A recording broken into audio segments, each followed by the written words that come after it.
안녕하십니까. 네. 반갑습니다. 25페이지 한번 펴보세요. 25페이지. 25페이지가 두 개가 있어요. 앞쪽 부분에 25페이지. 본문 말고. 그림 나와 있는 거. 펴셨어요? 거기 24페이지에는 출제 경향 및 학습 전략이라고 나와 있고요. 25페이지에는 가이드 해가지고 민법 및 민사특별법, 공인중개사 민법의 시험 범위와 민법의 구조 이렇게 나와 있죠. 자, 그겁니다. 칠판 보시고요. 일단 거기 펴두시고 민법 하는 거죠. 예? 예. 여기 보면 간단하게 보면 이렇게 하면 뭐라 그랬죠, 요거? 갑이라는 사람이 있잖아요. 이 사람이 태어났어요. 그래서 이 사람이 출생해가지고 을려를 만나요. 그래서 병이라고 하는 아이를 낳았어요. 자, 이거와 관련된 규정을 규율하는 법이 민법이에요. 민법. 근데 이게 뭐냐면 갑남이라는 사람이 을려를 만나서 아이를 낳았잖아요. 가족을 이루죠. 그래서 요 내용을 규율하는 법이 민법에서는 제4편이라고 그래요. 그래서 제4편을 뭐라고 하냐면 뭐라고 할까요? 예?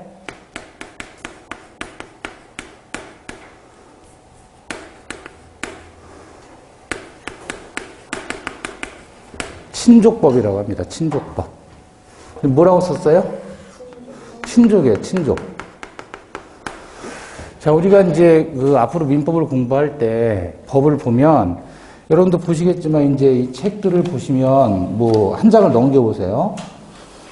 파트 1 민법 총칙 이렇게 나와 있죠.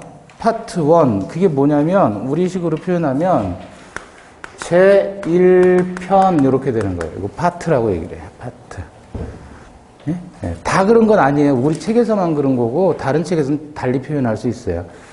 그러면 이제 이렇게 편으로 나누면 제1편이 있으면 제2편도 있겠죠. 제 몇 편도 있어요? 3편도 있겠죠. 제4편도 있겠죠. 제5편도 있겠죠. 제6편은 없어요. 민법은 전체 민법이라는 분야는 1편부터 5편까지 구분을 해놨어요. 이걸 다 묶어서 뭐라 그래요? 민법이라고 하는 거예요. 이해되시죠? 그 중에서 친족과 관련된 게 몇 편이다? 4편이다. 4편. 근데 이 사람이 사망을 해요. 이렇게. 사망을 해요. 태어나서 살다가 가족을 이루잖아요. 그럼 그걸 친족과 관련된 내용이다. 그래서 친족법에서는 어떤 거를 얘기하냐면 혼인, 헤어졌다, 또 만나면은 혼인하잖아요. 결혼한다 그러죠. 혼인하고 헤어지면 뭐라 그래요? 이혼이라고 해요. 이혼. 그거 다 법률 용어예요. 예. 애가 있으면 애를 출생하면 되잖아요. 그럼 부모와 자가 생기잖아요. 예? 그럼 부모는 자식에 대해서 어떤 권리를 가져요? 친권이라는 권리를 가져요. 그러니까 부모와 자, 친권. 그 다음에 애가 없으면 데려올 수도 있죠? 뭐라 그래요? 애를 데려오는 거. 입양. 그것도 민법에서 얘기하는 내용이다. 근데 들여온 애 새끼가 그냥 마음에 안 들어. 내보내고 싶다. 그럼 뭐라 그래요? 파양이라고 하는 거예요. 파양. 근데 얘가 이 부부 사이에서 난 게 아니라 다른 데서 애 낳았어. 다른 데서 애를 낳았다고요. 예? 근데 얘는 어쨌든 아빠는 갔잖아요. 그럼 얘는 내 새끼입니다 라고 하는 걸 뭐라 그러는지 혹시 아세요? 예? 그런 거 안 해봐서 몰라요? 얘는 내 자식입니다 라고 얘기하는 그런 거 뭐라 그래요? 그런 걸 인지라고 해요, 인지. 그래서 인지신고를 하면 출생신고처럼 자기 호적으로 들어오는 거예요. 그런 것들을 규정을 하고 있는 게 무슨 법이다? 친족법이에요. 근데 사망을 했단 말이에요? 사망을 하게 되면 얘가 가지고 있는 모든 부채나 재산은 다 누구에게? 가족들에게. 어떻게 되죠? 어떻게 돼요? 예? 어떻게 돼요? 상속이 된다. 그래서 상속법을 5편에서 규정을 하고 있어요. 5편에서. 상속이다 그러면 이거 넘겨받는다는 거예요. 받을 속자를 얘기합니다. 받을 속자. 익숙해질 거예요. 한자는 모르셔도 돼요. 한자는 안 나오니까. 근데 이렇게 해서 갑이 상속을 받으면 예를 들어서 여기서 이 상태에서는 누가 상속을 받냐면 사망했을 때 이 사람을 뭐라 그래요? 배우자라고 해요. 배우자. 얘를 뭐라 그래요? 직계 비속이라고 표현해요. 그래서 이런 것들을 규정을 하고 있는 법이 무슨 법? 상속법이다. 그러면 이 친족법하고 상속법은 얘가 친족법이고 얘가 상속법인데 요거는 우리 시험하고 직접적으로 관련이 있을까요? 없을까요? 힌트. 우리는 부동산 공부하는 사람이잖아요. 그죠? 직접적인 관련은 없어요. 그런데 용어는 알아야 된다. 용어는. 혼인이 뭔지, 이혼이 뭔지. 그거 모르는 사람 어디 있겠어요. 그죠? 근데 그렇지 않아요. 사망하는 사람을 우리는 뭐라고 하냐면 이 사람을 상속인이라고 할까요? 피상속인이라고 할까요? 사망한 사람. 상속인이라고 해요? 피상속인이라고 해요? 아까 여기 속자를 제가 말씀드렸죠? 이거 서로 상자고 이거 속자는 무슨 속이야? 네? 무슨 속? 받을 속자예요. 받을 속자. 그러니까 받는다는 얘기예요. 그러면 상속했다라는 말은 받았다는 거예요? 주었다는 거예요? 속자가 받는다는 뜻이니까. 그럼 상속인이라는 사람은 받는 사람, 주는 사람. 네? 받는 사람. 속자가 받을 속이라고 그랬잖아요. 그러면 누가 받는 거예요? 이 사람들이 받는 거잖아요. 얘들을 뭐라고 표현하는 거예요? 상속인이라고 하고 사망한 사람을 뭐라 그래요? 피상속인이라고 한단 말이에요. 그래서 이게 용어가 중요한 게 뒤에 가면요. 갑이 을을 상속한 경우 이렇게 나오고 또 을이 갑을 상속한 경우 이렇게 나와요. 이렇게 말하면 이건 누가 죽었다는 얘기예요? 1번은 속자가 받는다 그랬잖아요. 누가 받은 거예요? 주어가. 갑이 받은 거잖아요. 2번은 을이 갑을 상속했다 그러면 누가 받은 거예요? 을이 받은 거예요. 그럼 누가 죽은 거예요? 얘가 피상속인이 되고 얘가 피상속인이 되는 거예요. 그러니까 이게 법을 공부했는데 글을 읽었어요. 읽었는데 그림이 안 그려져 있는 거예요. 대체 누가 죽었는지, 누가 받은 건지. 이런 것들을 연습하려면 뭐가 필요한 거예요? 이제 용어. 그래서 그 이야기를 다시 드리는 겁니다. 복잡하게 생각할 거 없어요. 이런 게 있구나. 자, 그런데 지금 제가 뭐를 하는 거냐면 거기 25페이지에 나와 있는 그 그림을 얘기하려고 하는 거예요. 자, 여기 다시 봐봐요. 근데 갑이 살면서 집을 살 수도 있나요? 집을 살 수 있잖아요. 그래서 그 집을 살고 있다가 요번에 집을 팔아요. 다른 사람에게. 이렇게 팔아요. 그럼 집주인이 갑에서부터 을에게로 바뀌잖아요. 그죠? 그러면 갑이 집에 대한 소유권을 가지고 있다라고 했을 때 이러한 권리를 가지고 있다가 그것을 을에게 팔게 되어서 을이 이제 집주인이 되는 거란 말이에요. 이 과정을 권리 변동이라고 이야기를 하는 거고 그 권리 변동을 규정하는 게 민법 총칙이에요. 그 다음에 얘네들이 계약할 때 예를 들어서 3월 1일 날 계약서를 쓴단 말이에요. 그죠? 매매 계약하면 계약서 쓸 거 아니에요. 그리고 4월 1일 날 잔금 주면서 등기 서류 이전해 주죠. 예를 들면. 그죠? 그럼 이 상태가 되는 거, 이 계약만 한 상태가 되는 거, 그걸 얘기하는 게 뭐냐면 채권이라고 하는 거예요. 채권. 채권. 그리고 잔금에서 등기 서류 해가지고 얘가 소유자가 되잖아요. 그걸 뭐라고 표현하는 거예요? 물권이라고 얘기를 하는 거예요. 그래서 채권이나 물권을 자세히 이야기를 할 거예요. 요컨대 민법은 토탈 몇 개의 편으로 구성이 되어 있다. 5개 편으로 구성되어 있어요. 조문은 1118개 조문이에요. 조문은. 그런데 그거를 덩어리 지어서 나눠보니까 1편 총칙, 2편 물권, 3편 채권, 4편 친족, 5편 상속 이렇게 나와 있단 말이에요.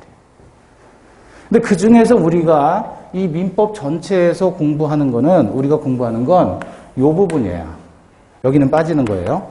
그런데 1편도 보면은 이제 이것도 순서가 나눠지겠죠. 1편도 제 1장, 2장, 3장, 4장 이런 식으로 나눠지겠죠. 또 1장도 가면 제 1절, 제 2절 이런 식으로 나눠질 거란 말이에요. 자, 왜 이렇게 항목을 분류를 하냐면 1편하고 2편은 같은 거예요, 다른 거예요? 다르죠? 그죠? 다르니까 이걸 분류한 거죠? 그러나 얘네들은 민법이라는 내용으로서는 다 같은 거죠. 근데 그걸 좀 세분화시키니까 5개로 쪼개지는 거고, 얘도 얘하고 같은 거 다른 거? 다르죠? 다르잖아요. 그래서 분류한 거 아니에요? 그런데 이 밑에 1장, 2장, 3장, 4장 이건 다 1편에 묶이는 거예요. 무슨 말씀인지 아시겠죠? 다시 1장에는 1절, 2절, 3절 얘네들은 다 달라요. 다르지만 얘는 1장으로 묶이는 거란 말이에요. 이렇게 계속 분류를 하고 같은 건 같은 것끼리 다른 건 다른 것끼리 나눠보니까 5개로 쪼개졌다. 그래서 대한민국에 있는 모든 법학책은 다 이런 식으로 나눠집니다. 그럼 그랬을 때 그 법전은 어떨까? 법전도 마찬가지예요. 그래서 우리 법전은요, 편, 제일 큰 덩어리, 그 다음에 두 번째 덩어리가 장, 그 다음에 절, 그 다음에 관, 그 다음에 항, 이런 식으로 넘어간다. 법전이 이렇게 쓰여졌어요, 법전이. 제1편 민법 총칙, 제1장 권리 변동, 이런 식으로. 이해되셨어요? 법은 다 그렇게 돼 있다. 그러니까 여러분이 앞으로 공부할 때 중개사법을 공부하든 뭐 공법을 공부하든 법을 볼 때는 다 이런 식으로 편제가 돼 있다. 자, 그래서 그러면 민법을 이야기할 때 민법이 뭐냐? 그러면 어떻게 얘기할 수 있냐면 물권 채권은 내용이 많아요. 그러니까 그거는 좀 이따 다시 보기로 하고요. 칠판 보시고 민법은 어떻게 되어 있냐면 이렇게 되어 있어요. 이렇게. 이게 뭐죠? 사람이죠, 사람. 그죠? 사람인데 제1편이 민법 총칙이 머리에 위치한 거예요. 모든 신경이 다 머리하고 연결이 되어 있잖아요. 그러니까 제1편 민법 총칙은 말 그대로 머리다 이렇게 생각하시면 돼요. 제2편 물권법은 오른손, 3편 채권법은 왼손, 그죠? 4편 친족법은 하체로 가야 돼요. 하체 없으면 친족이 형성이 안 되니까. 그래요, 안 그래요? 그렇다고 해줘요. 5편은 상속법. 이렇게 해서 민법은 총 몇 개 편으로 구성이 되어 있다. 네, 5개 편으로 구성되어 있다. 근데 여기서 우리가 공부하는 거 이거 다 공부하느냐? 그거 아니라 그랬죠. 자, 그런데 이 물권하고 채권을 합쳐가지고요. 우리는 뭐라고 하냐면 이거를 재산법이다 이렇게 표현해요. 그러니까 여러분이 앞으로 재산이다 그러면 그거 뭐 생각하시면 돼요? 재산은 물권과 채권을 얘기한다. 물권이 뭐고 채권이 뭔지 아직 몰라도 상관없어요. 네. 그 다음에 요거 4편, 5편 합쳐서 뭐라고 할까요? 신분법 내지는 가족법이라고도 합니다. 무슨 법이요? 가족법. 가족관계를 규율하는 법이에요. 자, 그러면 민법은 결국 뭐가 민법인 거예요? 민법은 사람의 재산관계와 신분관계를 규율하는 법. 아시겠죠? 민법은 어떤 법이라고요? 그 사람의 재산관계와 신분관계를 규율하는 법이다. 이게 민법이에요. 근데 우리가 공부하는 거 이거 다 공부하는 건 아니다. 자, 그 중에서 왼쪽 페이지 보세요. 24페이지. 자, 제1편에서는 민법 총칙이 그대로 갔죠. 2편에서 물권법 나왔죠. 근데 3편이 뭘로 바뀌었어요, 지금? 계약법이죠. 이 채권법 중에 일부가 떨어져 나온 게 계약법이에요. 그러니까 엄밀히 말하면 채권법의 일부라고 보시면 돼요. 그 다음에 제4편이 뭐죠? 민사특별법이에요. 여기는 없잖아요. 없죠. 이거는 이제 우리가 공부하는 건 민법인데 그 민법 중에서도 민사에 관해서 특별한 법을 따로 만든 게 있으니 그게 민사특별법이에요. 그럼 민법은 뭐냐면 이건 일반법이에요. 그래서 이건 뭐 시험에 나오는 것도 아니니까 그냥 듣고 마세요. 법은 일반법과 특별법이 있어요. 일반법은 말 그대로 일반적으로 모든 사람에게 적용되는 거고 특별법은 특별한 사람에게만 적용돼요. 그래서 그 법이 어떤 게 있냐면 민사에 관한 특별법은요. 수백 개가 있어요. 수백 개가 있는데 우리 시험에 나오는 거는 딱 정해져 있어요. 주택임대차, 상가건물 임대차, 가등기 담보 등에 관한 법률, 집합 건물의 수요 및 관리에 관한 법률, 그 다음에 부동산 실권리자 명의 등기에 관한 법률 해서 5가지 법이 나와요. 그 이외에는 안 나와요. 아시겠죠? 그래서 우리 책은 왼쪽 파트로 구성이 되어 있는 거예요. 오른쪽의 그림은 제가 지금 설명한 내용을 전체 민법의 구조가 이렇게 되어 있고 그 중에서 맨 밑에 가보시니까 제1편 민법 총칙은 전부가 출제되는 게 아니고요. 그 중에서 법률행위 파트만 출제가 되고 제2편 물권법에서는 질권을 제외하고 전부 출제가 되고요. 제3편은 채권법 중에 계약법 일부만 적용되고 4편 친족법, 5편 상속법은 시험법이 아니다. 라고 해서 마지막에 그랬죠. 민법전의 순서로 편을 나눈 게 아니고 우리 시험 범위를 기준으로 편을 나눴다. 이해되십니까? 자, 그래서 민법이 뭐라고요? 네, 재산관계와 신분관계를 규율하는 법이 민법이다. 자, 칠판 보시고요. 자, 이제 우리 법률관계라고 하는데 6페이지 표 보세요. 쭉 넘어가서 앞으로 넘어가서 6페이지. 보면은 책에 민법 총칙의 전체적인 그림이 나와 있죠. 뒤로 간다고 해야 되나요? 6페이지. 본문 6페이지. 예. 본문 쪽으로 가서 6페이지. 자, 거기 권리변동 총설이라고 나와 있어요. 찾았어요? 찾아봐요, 같이. 권리변동 총설 6페이지. 그러면 보면 거기 제1장이죠. 챕터 1 그랬으니까 1장. 그 다음에 제1절 권리변동 총설 그랬죠. 아까 1편, 1장, 1절 이렇게 나갔잖아요. 그죠? 네, 편장절, 그 다음에 네모1 권리변동 개설 이렇게 나와 있죠. 요건 뭐냐면 관이라고 하는 거 관. 상관없어요. 뭐라고 하는지. 그래서 거기 권리변동 개설에서 동그라미 1번 보시니까 법률 관계라 함은 권리 의무의 관계를 말한다. 그랬죠? 자, 칠판 보시고. 지금 제가 뭐를 지금 띄웠냐면 법률 관계라는 걸 띄웠죠. 그죠? 근데 여기서 중요한 거는 법률 관계 그랬을 때 이건 몇 단어로 나눌 수가 있어요? 법률 관계는? 단어가 몇 개예요? 2개죠. 하나는 법률, 또 하나는 관계. 그렇죠? 그럼 여기서 이제 법률이라는 개념하고 관계라는 개념을 2개를 설명드리는데 관계라고 했을 때 우리 이런 거 한번 생각해 보세요. 이 사람이 있어요. 지 혼자 있으면 관계가 만들어지나요? 안 만들어지나요? 혼자 있을 때는 관계라는 말을 써요? 안 써요? 안 쓰죠? 예? 제가 27사단을 제가 갔다 왔어요. 군대를. 27사단. 그래서 얘네들이 해체된대네. 군대 통폐합됐다 그래가지고 해체된대요. 근데 27사단에 제가 근무를 했었는데 제가 여기 79연대 1대대에 있었어요. 1대대. 근데 대대 이제 서무계를 한 거예요. 대대 서무계. 서무계를 해서 제가 모든 서류를 다 제가 만들어요. 군대 내에 있는 모든 서류는. 다 제가 이거 해가지고 일일이 해서 서류를 만들거든요. 근데 이제 면회 신청서 양식을 만드는데 면회 신청서. 그럼 위병소에 이제 그 면회 오는 사람들이 있을 거 아니에요. 그러면 신청서 서류에다가 써가지고 면회 신청하고 대대장이나 뭐 부대장 도장 받으면 면회 나가고 외박 나가고 그러는 거 아니에요. 그죠?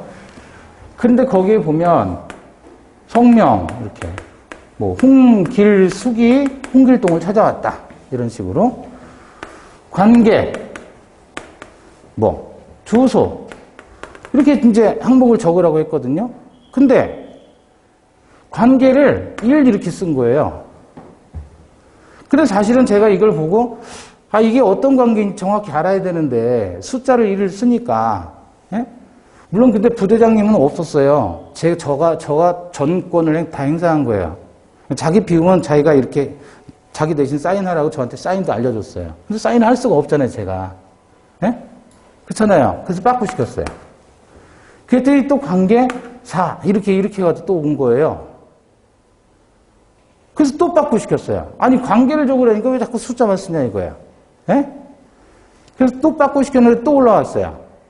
뭐라고 했냐면 너무 많아 기억이 안 남. 이렇게 쓴 거예요. 관계를. 이게 무슨 말이에요? 아니 뭐 관계 몇 번 했냐 그게 아니잖아요. 그걸 왜 물어봐요. 어떤 관계인지를 물어보는 거지. 사회적인 관계. 애인이면 애인, 가족이면 가족 이런 걸 물어본 거지. 이렇게 쓰면 안 되지 않냐 이거예요. 뭔 얘기하고 싶은 거예요. 예? 관계는 혼자 한다. 같이 있을 때 한다. 다른 사람이 존재되었을 때 관계라는 말이 나오는 거예요. 자기 혼자만 있을 땐 관계라는 말을 써서는 안 되는 거예요. 그죠? 그 얘기하고 싶은 거예요. 그러니까 얘 혼자 있을 때는 관계가 아닌 거예요. 얘하고 또 다른 사람이 존재해야 돼요. 관계가 되려면. 다른 사람이 존재하는데 그러면 이제 두 사람이 나온 거예요. 이랬을 때 비로소 관계라는 단어가 형성이 되는 거고 그럼 두 사람 사이에 이런 약속할 수 있나요? 이것도 약속할 수 있나요? 이것도 약속할 수 있어요? 이것도 가능하죠. 자, 그랬을 때 이와 같은 약속들을 해서 이들 사이의 관계가 만들어진 건 맞는데 이게 법률적인 관계냐 그거예요.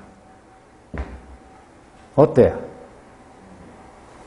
만약에 만나자 그랬는데 얘가 바람 맞췄어요.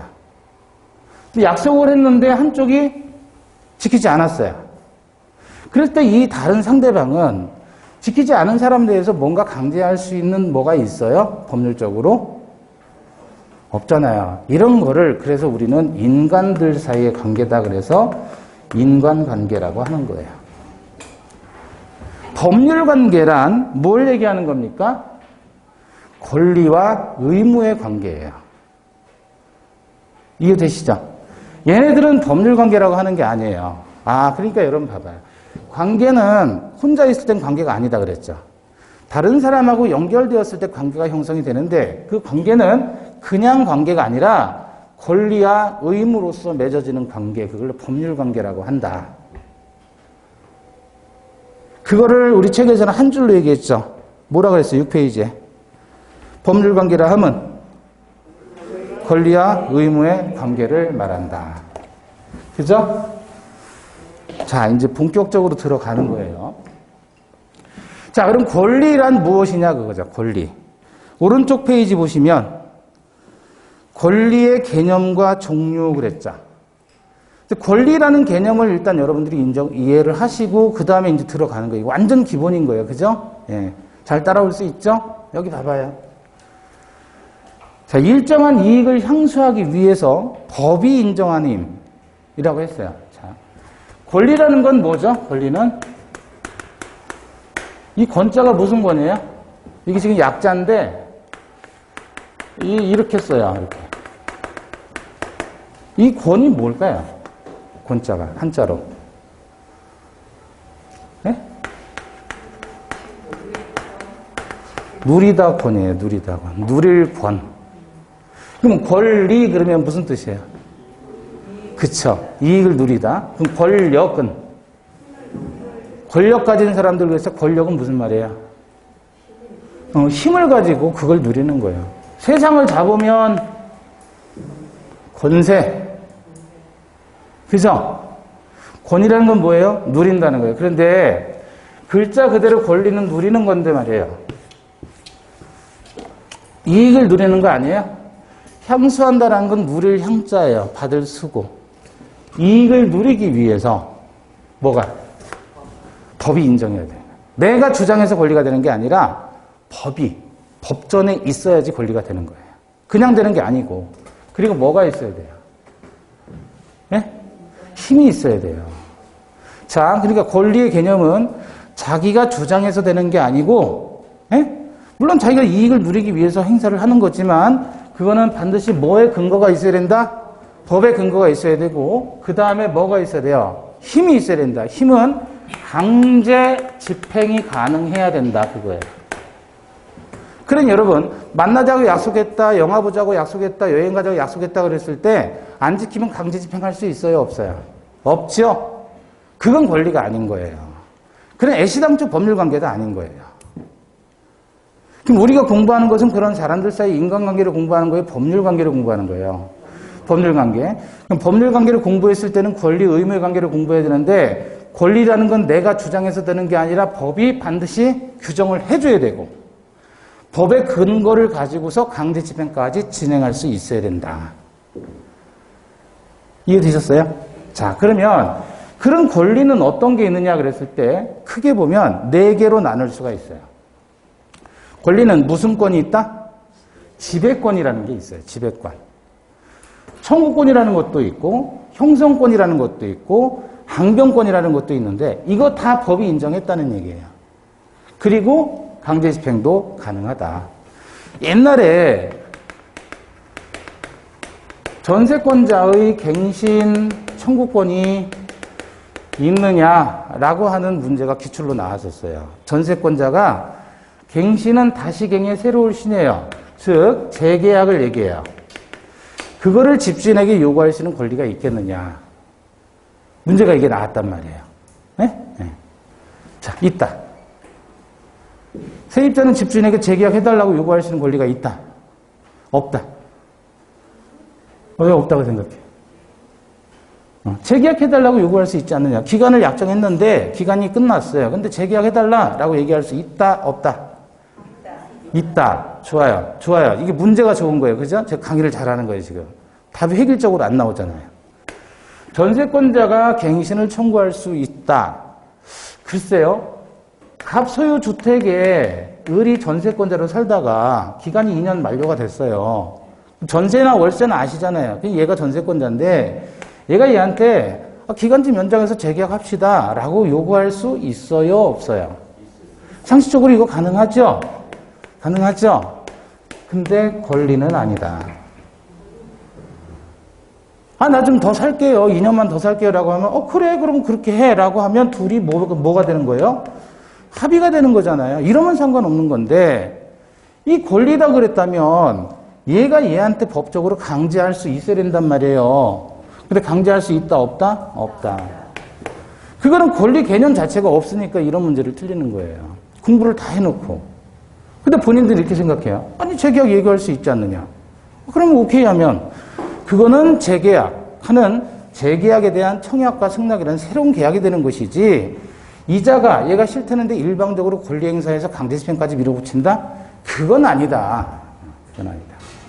그래서 권리가 되려면 반드시 뭐가 되는 거예요? 힘이 있어야 된다. 그럼 그 힘 있는 게 뭐냐 이거죠. 그게 지배권, 청구권, 형성권, 항변권 4가지예요. 모든 권리는 다 4가지로 귀결되는 거예요. 자, 처음 들어봤잖아요. 지배한다라는 게 무슨 뜻이에요? 지배한다라는 게? 지배한다. 지배한다는 게 무슨 뜻이에요? 응? 예를 들어서 인격권이다, 물권이다, 친권이다 이런 것들은 다 지배권이라고 얘기하거든요. 뭔지는 아직 잘 몰라도 아까 친권이라고 그랬잖아요. 친권은 자식에 대한 부모의 권리예요.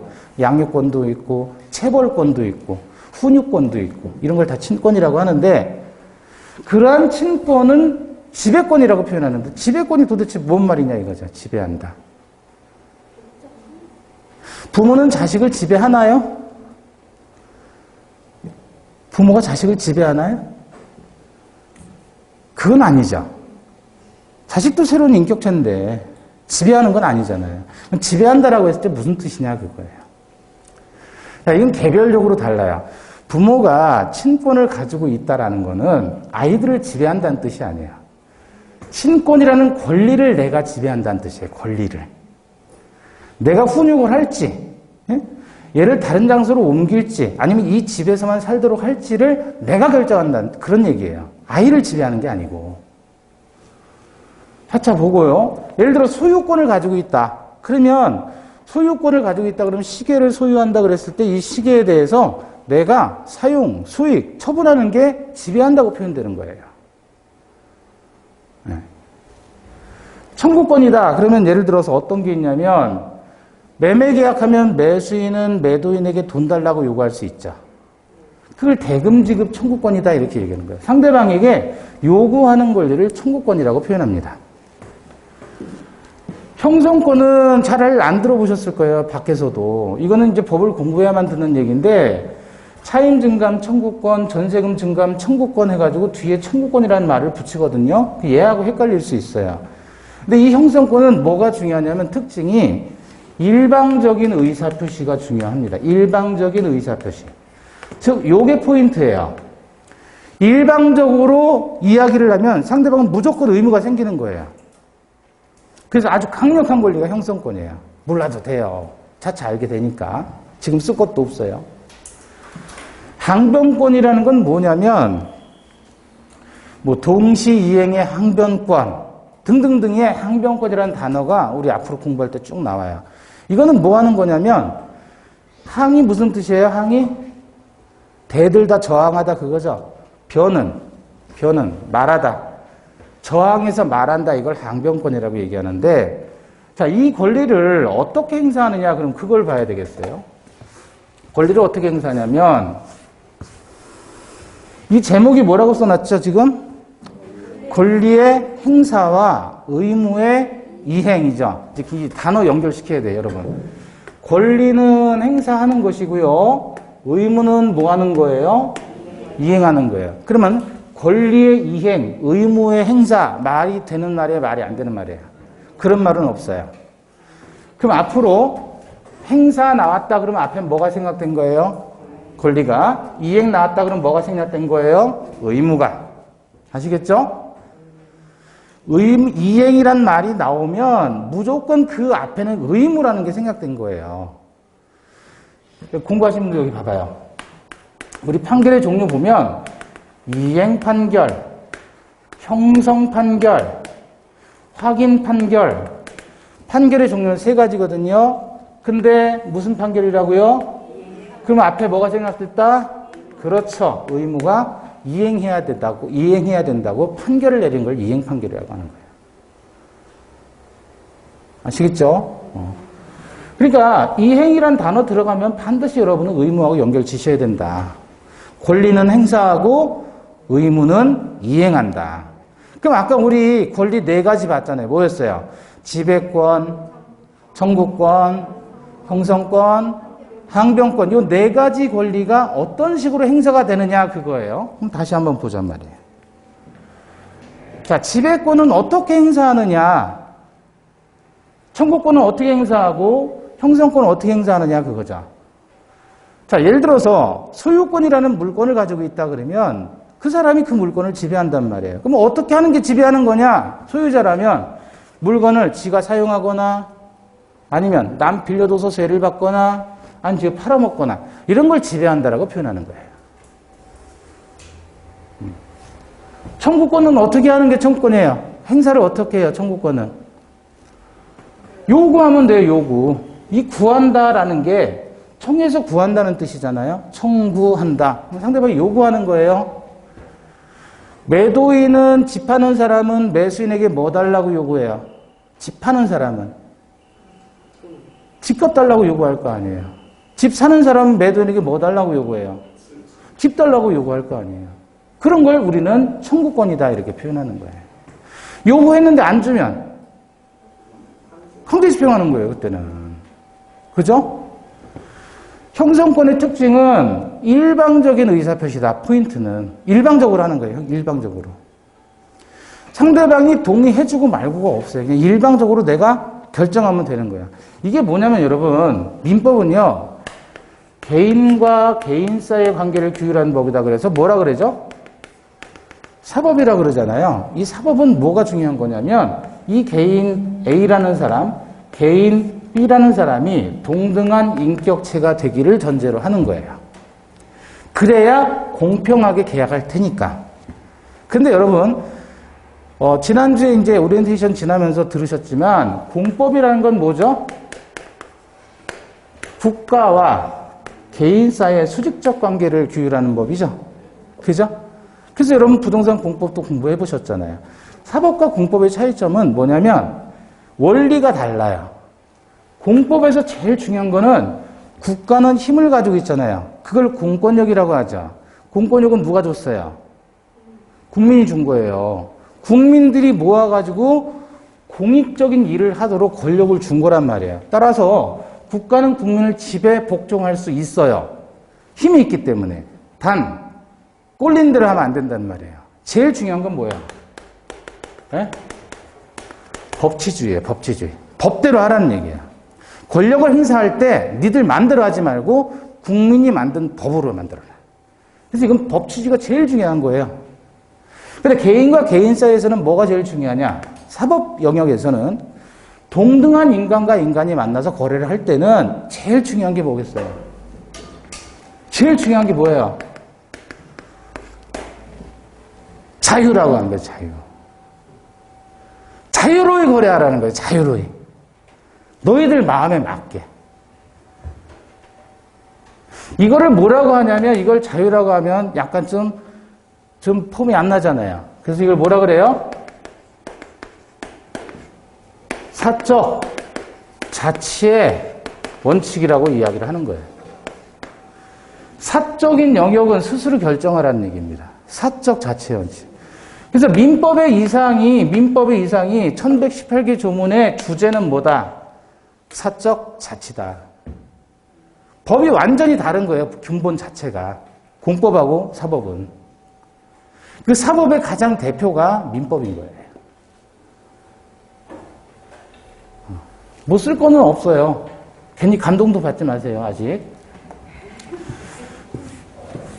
자, 형성권이라는 건 근데 왜 이 얘기를 하냐면, 그런데 말이에요.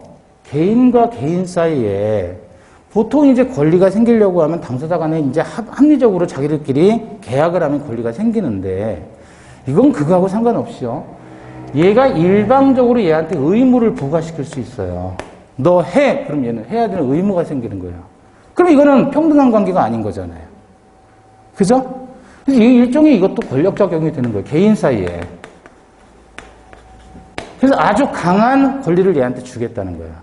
아무 때나 아니면 법이 정해질 때만. 법이 정해질 때만. 그런 걸 형성권이라고 하는 겁니다. 형성권의 핵심은 뭐야? 강력한 권리 행사. 지 마음대로 권리 행사해버리는 거예요. 지 마음대로. 그래도 되는 거예요. 아주 예외적인 권리가 형성권이다. 그 다음에 항변권은 저항해서 말한다라는 의미지만 이거는 뭐하냐면 거절하는 것도 권리로 인정을 해주는 거예요. 그래서 동시이행의 항변권이다 그러면 같이 동시에 이행하자고 얘기를 하는데 그놈이 동시에 이행을 하지 않고 지가 저보고 먼저 해달라고 한다 그러면 나는 거절한다. 법적으로.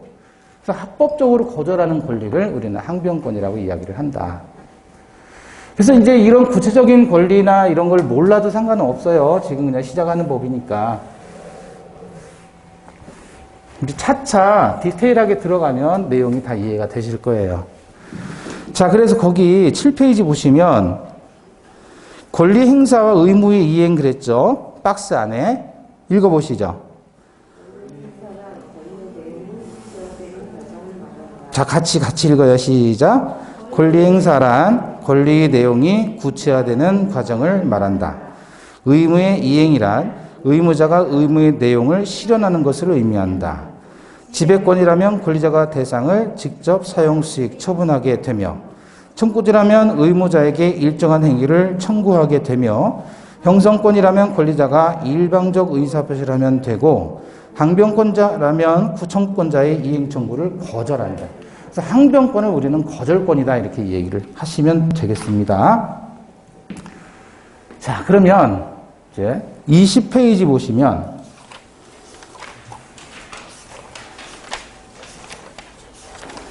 이게 이제 처음부터 쭉 나가면 되는데요. 처음부터 쭉 나가면 되는데 제가 아까도 말씀드렸듯이 민법은 다 연결되어 있단 말이에요.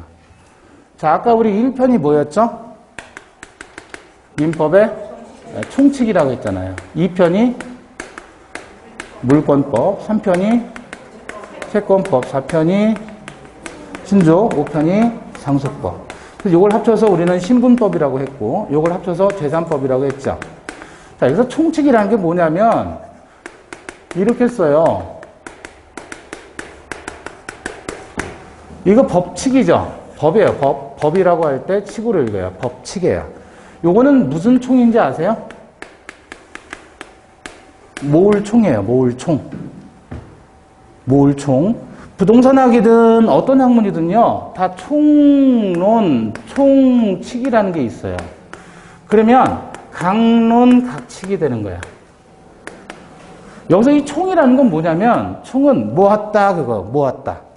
각은 뭐예요? 개별적인 거예요. 개별적인 거. 앞으로 전진하라. 1대대는 여기, 2대대는 여기, 3대대는 여기. 이거는 각칙의 문제고 이건 총칙의 문제고.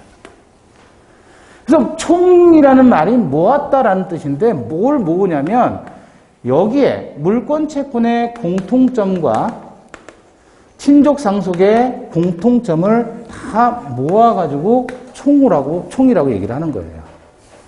그래서 아까 우리 민법 총칙은 모든 민법의 2편, 3편, 4편, 5편의 머리라 그랬잖아요.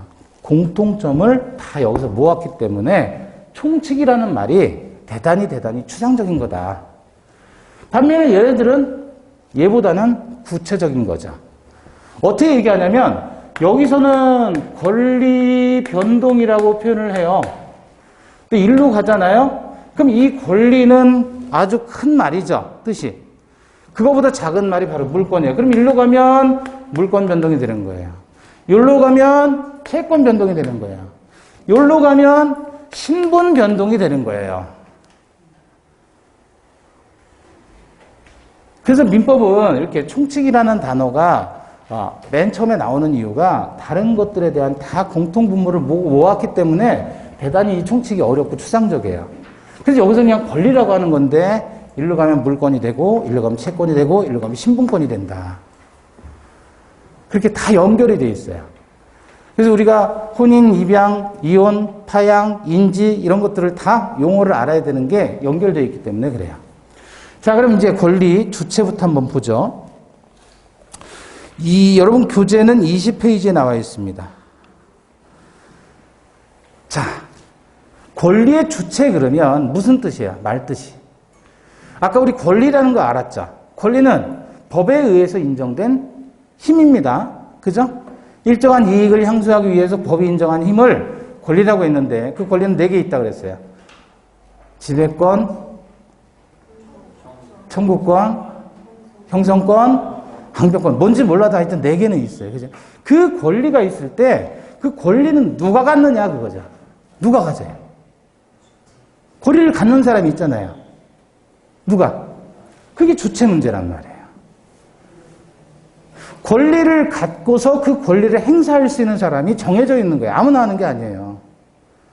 저희 집 강아지는 저에 대해서 권리를 가질까요? 못 가질까요? 못 가져요. 얘는 아무 권리가 없어요. 저는 강아지에 대해서 권리가 있을까요? 없을까요? 저는 있어요. 왜 그러냐? 강아지는 권리의 주체가 될 수가 없어요. 그럼 제가 사망했을 때 제가 유언을 통해서 강아지에게 제 재산을 상속하겠다. 돼야 안 돼요? 안 돼요. 얘는 권리를 가질 수가 없다니까. 권리 주체로서의 능력이 없는 거예요. 그거를 우리는 권리 능력이라고 얘기를 하는 겁니다. 자, 그럼 권리 능력이라고 했을 때 책 보시고 권리 능력의 동그라미 1번 보세요. 20페이지. 권리를 가질 수 있는 자격, 지위로서 자연인 그리고 법인으로 나눈다. 자, 여기 봐봐요. 권리의 주체가 될 수 있는 자격을 뭐라 그래요? 우리가 앞으로 민법에서 사용할 때 능력이다 그러면 걔 뭐 돈 잘 벌어 이런 능력이 아니라 이건 자격을 얘기합니다. 자격. 권리를 가질 수 있는 자격, 그걸 권리 능력이라고 얘기를 하는 거예요. 권리를 가질 수 있는 능력, 자격을 권리 능력이라고 하는데 권리 능력이 있는 자만이 권리를 갖게 되는 거예요. 그런데 그 권리 능력이 있는 사람은 크게 몇 개가 있다? 두 개가 있다. 하나는 법적으로 만든 사람인 거야. 뭐죠? 법인, 법적으로 만든 사람. 이거는 서류로만 만든 거예요. 서류로만. 실제로 자연스럽게 사람이 아닌 거예요. 서류상 존재하는 사람. 그게 법인이에요. 이거는 뭐예요? 우리같이 자연스럽게 사람인 사람들을 다 자연인이라고 해요. 그럼 권리는 누구만 갖는 거예요? 자연인과 법인만 권리를 가질 수 있다. 그걸 뭐라고 표현해요? 권리 능력이라고 하는 거예요. 그럼 여기 개는, 강아지는 권리 가질 수 없다니까. 그럼 제가 상속을 시킨다고 해도 그건 제 주장일 뿐이지 얘는 법적으로 상속받을 수 있는 권리 자체가 없는 거예요. 권리를 가지질 못해요. 강아지가 사는 집은 개집이라고 하죠. 개집은 강아지 거예요? 아니면 개주인 거예요? 개주인 거예요. 개 사료는 강아지 거예요? 개주인 거예요? 개주인 거. 왜? 개는 권리가 없으니까. 반려동물인데, 아니, 반려동물이든 뭐든 법은 그렇다고요. 네. 자, 그러면 자연인 보니까 동그라미 1번 뭐라 그랬어요? 민법 제3조는 라고 규정해서 권리 능력의 존속기간을 명시한다 그랬어요. 자, 민법 3조에서요. 사람은, 여기서 말하는 사람은 누구요? 자연인이겠죠? 생존한 동안 권리와 의무의 주체가 된다. 그럼 생존이라는 건 뭐죠? 그렇죠? 출생부터 언제까지? 사망 시까지. 그럼 출생했다는 말은 권리 능력이 발생했다는 얘기고, 사망했다는 말은 권리 능력이 소멸했다는 얘기예요. 그렇죠? 요게 생존한 동안 아니에요? 요게 생존한 동안이다 그러면 생존한 동안. 그러면 이게 무슨 뜻이에요, 이게? 권리 능력의 존속 기간이 되는 거죠. 그죠? 그러면 권리 능력이 발생하는 건 언제예요?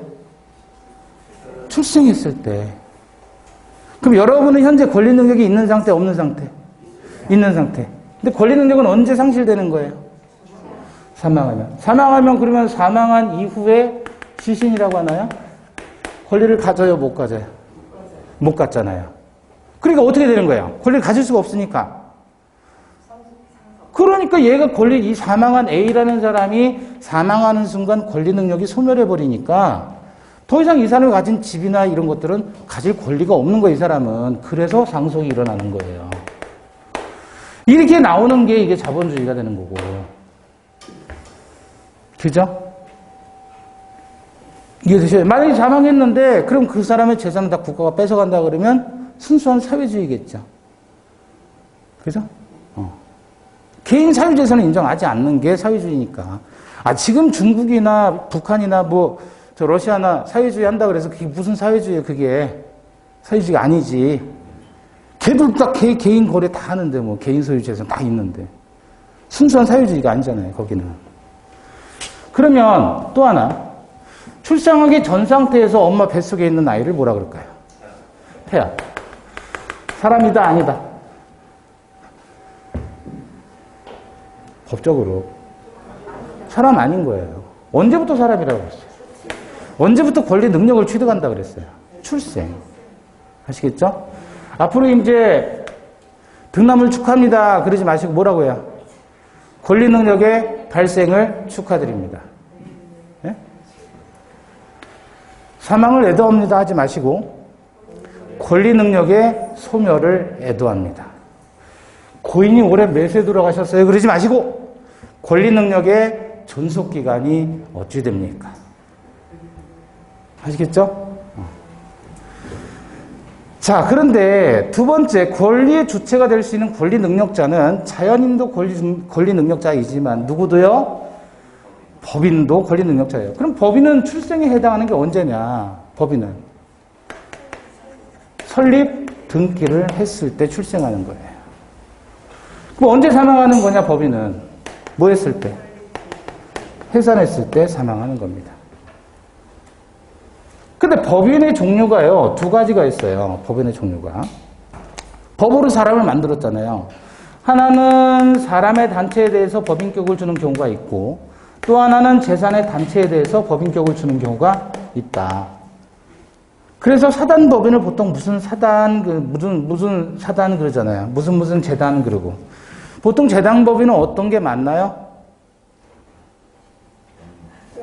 학교재단, 사립학교재단, 사학재단 그러잖아요. 그런 걸 재단법인이라고 하는 거예요. 사단법인은 사람의 단체, 요거는 재산의 단체. 재산의 단체를 재단, 사람의 단체를 사단이라고 해요. 사단법인 무슨 총연합회 뭐 이런 거 많잖아요. 그런 건 다 뭐 하는 거예요? 여러 사람들이 모여가지고 설립등기 해버리면 끝나는 거예요. 그럼 이제 그게 사단법인이 되는 거고, 재단법인이 되고, 여러분들이 잘 아시는 주식회사잖아요. 뭐 삼성이라든지 LG라든지 그런 대기업들 다 주식회사거든요. 거기는요, 사단법인이에요. 영리사단법인. 영리를 목적으로 하는 사단법인. 그게 주식회사예요, 대표적으로. 재단법인은 말 그대로 사학재단. 사학재단 같은 데가 대표적인 재단법인이다. 자, 그래서 권리 능력을 가지는 사람이 누가 있다 그랬어요?